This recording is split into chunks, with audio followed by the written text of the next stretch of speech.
What's going on, guys? Aarav here, and welcome back to the Pitlane podcast, episode number 50 today for a bit of a Canadian Grand Prix preview, roundup of the news, a little bit of reaction from Monaco, obviously, as Callum and Tom weren't there yet last time. Last time wasn't really a podcast, it was a sort of reaction video, if you will, from me. You know, life just got in the way, both of these two were busy with work and stuff. But we're back, the usual three, myself, Callum and Tom, obviously, as you can see. But yeah, so a little bit of reaction from Monaco, I guess, and kind of feed that into the Canadian Grand Prix, a little bit of preview for that. Guys, what does he make of Monaco in general? I never actually talked to you guys at all about Monaco. Well, I'm going to start this off, Callum. Sorry about that. I'm going to take the I was just about to open my mouth. No, because I want to put in a small caveat. Do check out that podcast on SoundCloud if you haven't done so already. It's been a while. I thought I'd get that in there. You know, now, Callum, you can proceed with your analysis. Obviously both me and Tom were at work, so we didn't get to see the race, but we probably watched, I think both myself and Tom did watch all of the good highlights. Stuff coming out of the YouTube and Facebook and Twitter from F1, and it looked like the typical Monaco race, but it did seem quite interesting with strategy. It did obviously spark a few little Ferrari fans, which I think kind of got shut down pretty quickly, because even Formula One, even the official Formula One account made an entire video on how Raikkonen just got unlucky. He wasn't Vettel wasn't favoured in any way. It was just the fact that Vettel put in some seriously incredible laps to come out ahead of his teammate. And it was also emulated by Daniel Ricciardo as well, who managed to get a decent podium. But overall, it looked like a race that was just kind of typical. Obviously, quite a contrast to 2016, because that was just always going to be interesting because of the rain. But it looked like a better than average Monaco Grand Prix for me. Yeah, well, first of all, I think that video, Callum, that was basically F1's way of saying Kimi was just a bit rubbish without saying the actual expletive. He basically had a stinker. So, like you said, Ricciardo did the exact same thing to Verstappen, and no one bat an eyelid about it. But then obviously he did it to Raikkonen. Yeah, he did it to and everyone started going, "Oh, conspiracy theory!" Oh, and you can see it wasn't, because even Vettel, when he won the race, the way he celebrated on the radio and talking about how good them laps were when he did the overcut, you could see it. That felt, it seemed genuine to me anyway. So also the first car has priority always, so I don't think you can question anything Ferrari did there. Other things, I saw an interesting stat. This is only the fourth time in the V6 era that Mercedes have not been on the podium. No car, only the fourth time in the last, 4 seasons? So, there's a stat for you. So, the last one was Singapore 2015. Wow. Actually, no, wait. The last one was Spain last year, obviously. And then before that was Singapore 2015. So, there you go. So there's a stat for you. But, quite interesting to bring up Singapore 2015, actually, because I've seen a few people link Lewis Hamilton's troubles with his tyres to Singapore, and you kind of see, you can see where some people are coming from when you think that, because it's odd to see Mercedes have that one-off weekend where they just go off the radar. They're just struggling all weekend. They can't get their act together. But obviously the difference in the Monaco Grand Prix weekend, it was only Hamilton that was struggling, and it just seemed that he didn't get the setup at all. Well, they said they went really wrong with the setup. They got it right FP1, wasn't it? And then they said they went the wrong way with the setup in FP2, so much so that they had to kind of go back and change it a little bit in FP3, and then that wasn't correct. And then I don't know which did you guys watch qualifying at least on Saturday? Did you catch that? I didn't catch qualifying either. Well, during qualifying, Martin Brundle all the time was commentating on Mercedes' strategy of doing two out I heard laps, about that. Basically. Yeah. The warm-up laps, yeah. Yeah, and whereas I think Ferrari were doing the same thing, but Brundle was saying it was odd for Mercedes to do it since they were complaining about the tyre temperatures. So it was almost like, why aren't they just doing one less lap then if Hamilton's struggling to get the temp up? Yeah, unless they base their entire session around a certain, what's the best way to put it? There's certain... Like a pattern. A pattern or a guide, or I can't remember. There's a word for it. A program. There's a certain program that they'll run out. Yeah, it was a bit odd. Run through qualifying, and maybe obviously they didn't want to go against that, but it's not like they've got no experience in doing one warm-up lap or whatever. So it was a bit odd at the time. The normal out lap. For me, it was only one of the cars that was Bottas did a fine job in qualifying. I mean, it was only and then in the race it was just a case of the two Ferraris controlling things, and Ricciardo jumped him. I think it's just one of them ones where you just have a bad weekend. I just think Hamilton, you can see in Q2 when he lost, when the back end was snapping on him through Massenet, almost hit the wall. Just didn't seem to have the balance of the car, So maybe just one of them off weekends, you can always have as a driver.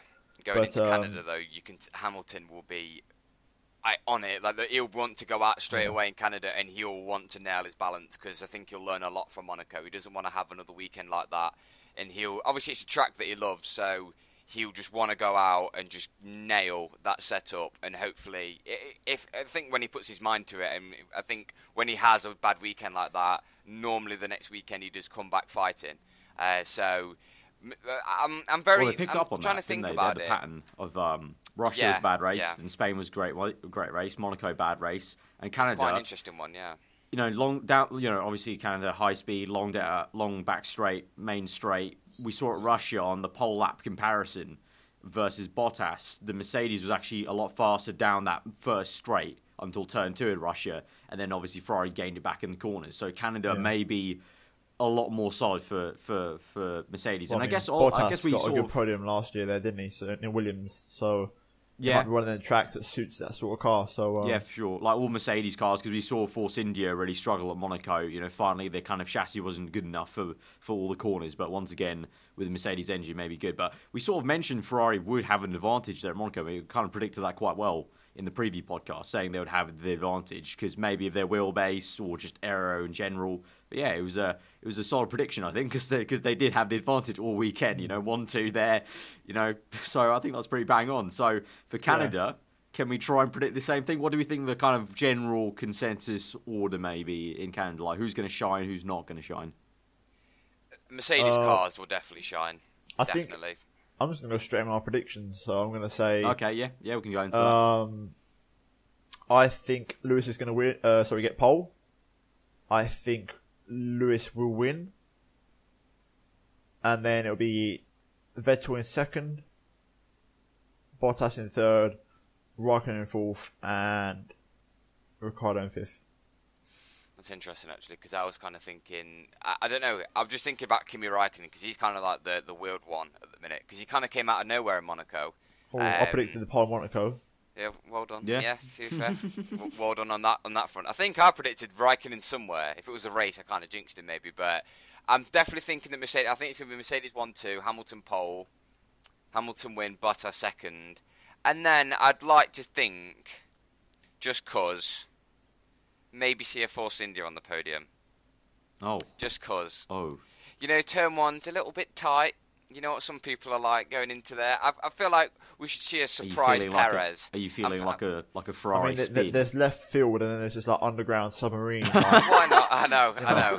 I don't know. There's just something about Force India which you've just got to look at Force India's form so far this season, and you look at Red Bull, and I can't see why Red Bull would do well at Canada. I can't see why. The Renault engine package is delayed as well. It's not at Canada anymore. It's not going to be at Canada anymore. So, and I don't know. Let's see Ferrari. I'm just trying to be the awkward one. I'm going to predict Hamilton pole, Vettel win, Hamilton second. Let's go for Massa third. Fourth is going to be Raikkonen. Fifth, Bottas. Trying to work out who's more left, who's more out there. I think Williams are going to literally have a plank of wood as their front wing. They're just going to be a missile on the straight. No, but last year they scraped a podium, because they cast out in 2015, reminiscence of it, because the 2015 car was fairly decent. But this year's car, no, I think there'll be a bit of a mad thing in just behind the top two. I think Vettel and Hamilton will be in their own world, battling each other. I think there'll be a bit of madness behind.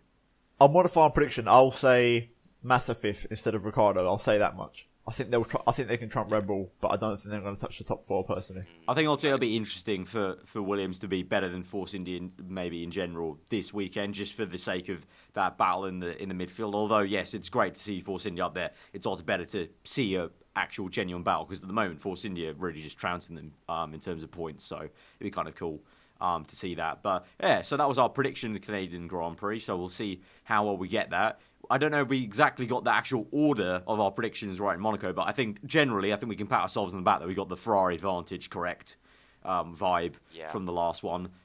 So in terms of other news for the Canadian Grand Prix, also if you don't know yet, if you didn't watch the video that I uploaded before, there won't be a Canadian Grand Prix podcast as such.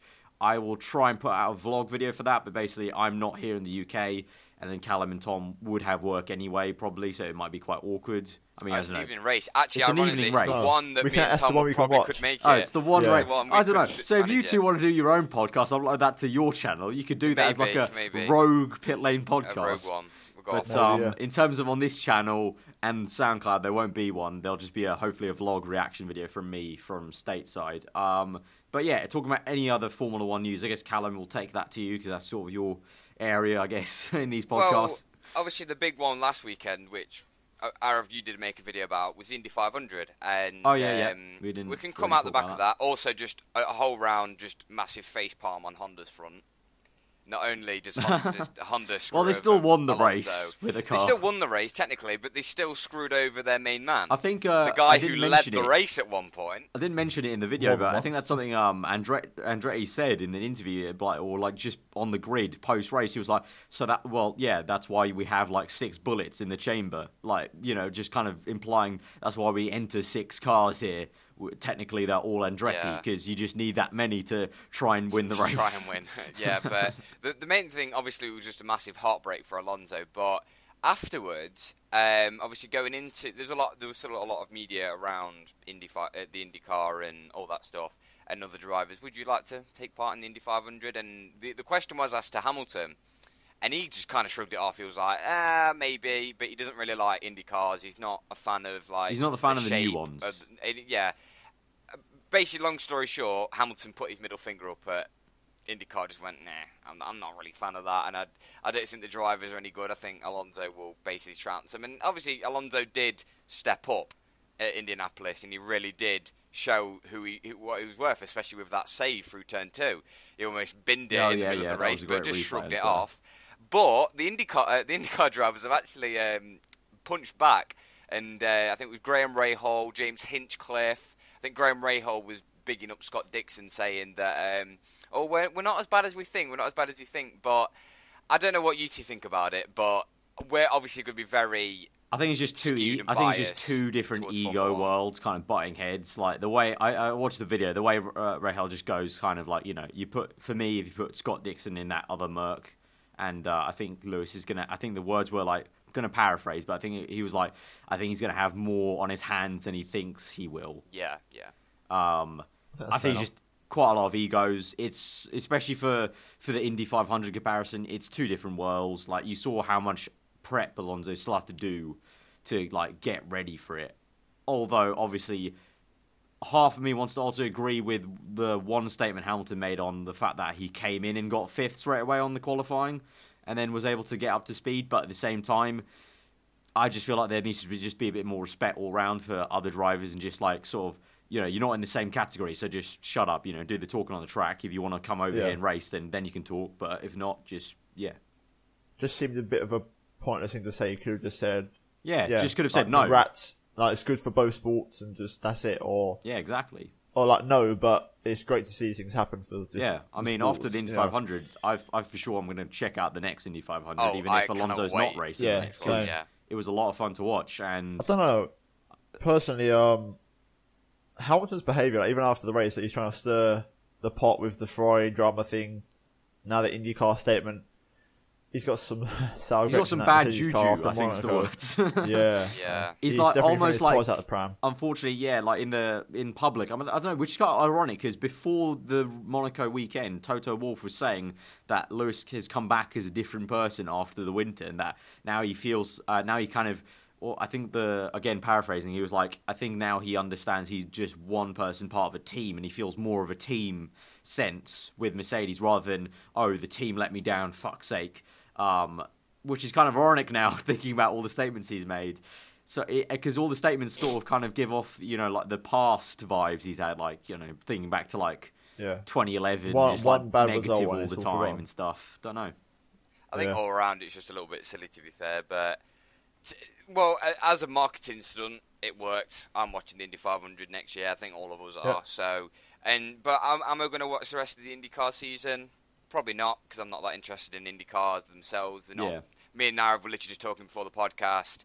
You watch the visor cam. That's something that stirred apart. Everyone wants the visor cam. Yeah, we need a much better visor cam. Like we definitely need that. The modern visor cam IndyCar have now is very, very nice. And Liberty F1 Media, trialled. You know what to do. Yeah, F1 trialled it, and it was just SD quality, and it was just very shaky, and it wasn't like a good positioning. They just basically needed to copy where IndyCar placed the camera in the way they did. It's like some very fancy one that's actually above the eye line, but somehow manages to still record very, very close to what the eye line is. But one thing I was going to say was, obviously, what me and Aarav were discussing was the Indy cars don't look that impressive when you watch them on board. They're quite slow speed. They're not as quick on the straights because they've got so much downforce, so much drag. So they're not generally the most fun car to drive. So overall, it's just return back to your own little groups, and we'll come back next year, and we'll probably merge again when we watch the Indy 500 together. But other than that, I'd like to see less punches, to be fair, because it's just a load of crap, really. You see comments where he's like, "Oh, get him in the same car." It's like they're never going to be on the same playing field. They're never going to have neutral cars. Shush. Yeah, exactly. Shush. I think ultimately, I think you put it quite well. Great marketing event. Will come back for next year's Indy 500. I think that's pretty much the best. It's done its job. Yeah, I think that was the job. It wasn't the job to create new fans of either sport, or it was just to bring the two sports together for one awesome kind of one event. And then we'll try and maybe it'll happen again next year. Maybe it won't. But either way, maybe some of us will, like us three, maybe we'll watch the Indy 500 again next year. Some won't. I mean, clearly I saw a lot of comments that weren't the same vibe as me. But that's everyone's opinion. Yeah. Same time. I mean, same thing with the whole IndyCar F1 punches. Same thing with people watching the sports. There's no need to kind of bash other people for what they're watching. Same thing with TV or movies or whatever the hell you want. Anyway, getting into a different kind of story. Should we move on, I guess? Or Tom, do you have a point? Just a small caveat. At least we still did see an XF1 racer win the race to Takuma Sato, which was good. I was rooting for him. Once the second Alonso, I was out the race, I was like, right, I want him to win, because I know this guy, I rate this guy, I like this guy. First Japanese guy to win it. It's also guy went absolutely nuts. Man like Chilton led the Maximilian. Maximilian was there for a bit. Indy 500. That's the second Indy 500 he's watched. Because the only Indy 500 he's watched is when he's taken part. He's never watched one before, which I thought was quite surprising, actually. Yeah, that's joke. That's bold. That's bold right there. Yeah. Watching it behind the visor, that's how you do it. I really like that. He had the live visor cam. Back to the world of Formula One. I think it's very worth noting, man like Gio, who obviously we saw at the start of the season, he's coming back for seven FP1 outings in Haas. Quite surprising, actually, that he's been put with Haas, because he's kind of with everyone at the minute. Because he's got obviously he's already started the season with Sauber. Now he's off to Haas. He's just wherever Ferrari have power over. Yeah, so simple as that. It goes to show how much power Ferrari really have. I mean, when Ferrari come to you and go we're going to stick our young protege in your car for FP1 sessions, you don't say no. I was going to get an engine next race. It's like, it's not the first time. I mean, we've seen obviously Verlaine. He's sort of dabbled with MAN and Mercedes and Force India. Ocon's dabbled with Mercedes and Renault in the past and Force India. So it's just good to see him getting more time in the car in F1 cars. Yeah, get himself psyched up, because although it didn't end very well for him in China, I think that was also a bit of trial by fire, a very tricky weekend, I think, for most people. I mean, we saw Bottas spin, Bottas in a freaking Mercedes spins in the Grand Prix like an absolute, under the safety car. Under the safety car. That was a very low moment for him in that race. But it was a bit of a trial by fire race, I feel, for him. And it's unfortunate, because I kind of agree with a few people tweeting out, going all the way back to the Chinese Grand Prix, was some people it's unfortunate that, unfortunately, as F1 fans are, a lot of them, they would have just watched that one race of Giovinazzi, and that's their opinion of him, and they haven't seen any of his GP2 kind of performances and how consistent he is and up there with Pierre Gasly he is. So it's going to be good for him just to get a few more things, especially because he's on the sidelines, whereas Gasly's got super formula. He's literally just a reserve test driver, so he's doing nothing at the moment. I think. I mean, I might be wrong. I don't know. Yeah, he might be doing secretly something else, but as far as I know, that's his job. Unfortunately, he's just sat there. You don't get experience sitting by the side of Grand Prix, really. You need to be taking part, or at least just get in behind the wheel. So that's why it's good. It's 7 Grand Prix, was it? It's 7, yeah. 7, yeah. That's pretty solid, I would say. I'd like to think because normally, do you know when a third driver takes a spot of a driver in the actual team? Usually, it's the second driver, and usually it's a driver that's more than likely going to get kicked out of the team at the end of the season. So it'll be interesting to see who he replaces. I think this time that may not be true. I think it's going to be. You know how Haas did a toss of the coin of who got the Spain upgrades. I think it might be a toss of the coin on who gets the seat. I found the answer straight away. He will replace Kevin Magnussen in all events except Mexico. So it is technically the second driver, because you'd probably argue that Magnussen okay, well, it's the newer driver, I guess. I guess it's maybe a case of you just come to the team, so you can't really argue too much. We've given you a seat, so give up your seat for these FP1 sessions. It's mostly the end of the season, so it's Hungary, Italy, Malaysia, Mexico, Brazil, and Abu Dhabi. So quite a range there, actually. He's got a Monaco sort of track. He's got a high speed, so he'll get plenty of experience if he does get a seat next season. Let's fingers crossed he does get one. But trying to work out other news coming out of Monaco. There was obviously Manisha Kaltenborn actually roasted Jenson Button for sending Verline into the wall. And I think we've got to give a round of applause to the FIA for giving Button a penalty. Was it I saw that. That was hilarious. Or 3, something like that. If 3 you're given a penalty, something. GG. Yeah, it's hilarious. But obviously he'll take the penalty whenever he next takes part in a Formula 1 race. The logic behind that. The fact they wrote it down officially or printed on a piece of paper, that's just hilarious. Yeah, I really don't get that. But actually, what do we think about that incident? Because I thought we didn't even see it. We saw the replay after the fact, and it looked like more of a bigger crash than the replay looked like. But it kind of just looked like JB kind of got fed up of just doing nothing. Like, it was a very annoyingly boring Grand Prix for him. So I think he just got bored and was just like, I'm just going to go for the move. Oh, wait, I'm just going to send Verline in the wall. Our resident Button spokesman.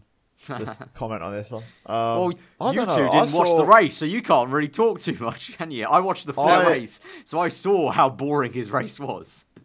I saw the move, and my first instinct was, I thought he was entitled to go for that.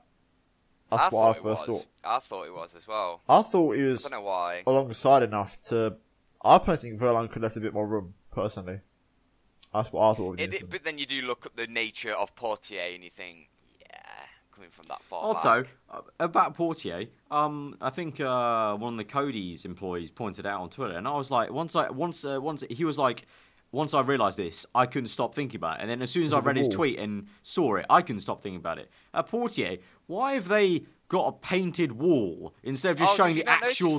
Yeah, I read something about that. Why have they not showing the actual They're building stuff? Yeah, they're building something behind Portier. So weird. And instead of having a construction site there, they just painted a nice thing. So weird. I thought it was quite clever. Well, I mean, Aarav did his job until you was told. It's such a budget painting as well. Yeah, but Aarav, did you notice that before the tweet? No, I didn't notice it before the tweet. Clearly it worked. Clearly it did work, yeah. I guess at high speed, it really doesn't matter. The drivers will see it and see the same thing. High speed, Portier, 60 mile an hour, but you know what I mean? Well, it's still high. Well, that's still pretty high speed in relative terms. Yeah, but yeah, like when you look close up, it's like the most budget painting ever. Yeah, I think it was just to cover up some construction, because I think they want to make it similar to... Oh, where is it? It's like Dubai, like Abu Dhabi sort of thing. Like basically Madness, like a luxury construction thing. So yeah, they want to make it look all pretty along there, but it was. I don't know. Verline could have got a slight look at it, I suppose, as he got put onto 2 wheels. But funnily enough, that was the first image, or even frame, or picture, or video of the Monaco Grand Prix weekend. I went onto Instagram and I just saw a car on its side, and I was like, "What the fuck went on in Monaco?" Yeah. And that just completely blew my mind. But that was kind of typical Monaco. Also, I saw Ericsson's crash, Aarav, that you pointed out to us. He's such a pay driver. I'm not being funny. No. He said he had brake issues. All right. No, yeah, overheating under the safety car. That made me laugh. That was the best part of the weekend. Ericsson crashing behind the safety car. You don't see that often at all. Well, you do actually, Bottas. So But I think that Well, that round wasn't out. really. That was a little spin. Like the crash is even worse. Like actual race-ending crash. That's a little bit of a face palm, but I think that's everything in terms of the news. I'm looking down and Yeah, pretty much. I think it's been a pretty neat week in terms of not much chaos has occurred in F1. yeah, it's been a quiet week to say. Yeah, I mean we've got pretty good with. We've got pretty lucky with. There's been quite a lot of chaos pretty much every other off-race weekend for like news or something happening for a team or a driver or something like that. So I guess that was a bit of a neater week wrap up, I guess, and a bit of a Canadian Grand Prix preview. Again, if you didn't catch it, there's not going to be an actual official podcast. I don't know. Tom and Callum are very free to do their own dual video on their channels if they want. I'm going to be trying to vlog a reaction to it on Sunday, but then ultimately we'll definitely have a podcast 51 for the week after, which is not a race one, is it? It's another off-week one, I think. It's Austria, I think, it's after Austria, Baku, so I doubt it'll be back to back. So I think it's going to be soon after that, it'll be Silverstone. Well, yes. Well, And that's another one we'll that's be getting missing, really sort ahead of ourselves. But just talking like actual near future, No, it's Baku, the next one actually. will be in 2 weeks' time. Podcast 51. That's when we'll kind of, as a trio, once again like this one, kind of we'll look back at Canada heavily and then preview the next Grand Prix. But yeah, so next weekend there'll just be a reaction video from me at least. But yeah, if you have enjoyed this one, hit the like button. Let us know what you thought in the comments below about anything we have talked about in this one. Let us know your predictions as always for the next Grand Prix. It's kind of nice thing you guys pretty much follow along with us and try and do the whole poll and top 5, which has been good to see. If you're new around here, then do get subscribed to this channel for the podcast. Check out all 3 of us. Links below to these 2. As always, our Twitter handles are above our names. And as Tom said at the beginning, we are on SoundCloud. So if you do want to get it on audio, you can download it off SoundCloud for free and have it on your phone. But that's been this podcast, episode number 50. Here's to we didn't really celebrate it, but here's to another good 50, hopefully. That'll be pretty cool. I think the big milestone for me personally would be 100. That'll be pretty damn sweet. That'll be in like a year and a half's time, I think, I guess. So that'll be quite a few more podcasts. But we'll see. But I hope you guys have enjoyed this one. Hope you enjoy the rest of your day. And we'll see you guys next time.